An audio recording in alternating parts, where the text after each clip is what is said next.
Hello అందరికీ.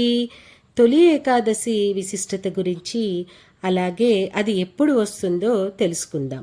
తొలి ఏకాదశిని శయన ఏకాదశి అని లేదా దేవశయన ఏకాదశి అని కూడా పిలుస్తారు.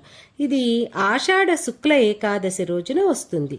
హిందూ సాంప్రదాయం ప్రకారం ఈ రోజు నుంచి శ్రీ మహావిష్ణువు క్షీరసాగరంలో యోగ నిద్రలోకి ప్రవేశిస్తారు. ఈ నిద్ర 4 నెలలు కొనసాగుతుంది.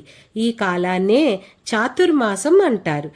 ఏడాదిలో వచ్చే ఏకాదశుల్లో తొలి ఏకాదశిని ప్రత్యేక ప్రాముఖ్యత ఉంది. ఈ రోజున ఉపవాసం ఉండి శ్రీ మహావిష్ణువుని భక్తి శ్రద్ధలతో పూజిస్తే పాపాలు తొలగి పుణ్యఫలం లభిస్తుందని పురాణాలు చెబుతున్నాయి.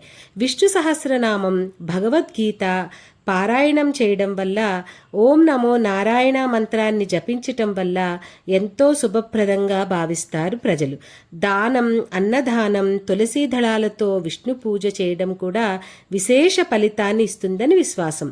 భక్తితో ఆచరించిన తొలి ఏకాదశిని మన జీవితంలో శాంతిని, ఆధ్యాత్మిక పురోగతిని ప్రసాదిస్తుందని మన పెద్దలు చెబుతారు. శ్రీమన్నారాయణ అనుగ్రహం మన అందరి మీద కలగాలని కోరుకుంటూ జై శ్రీమన్నారాయణ.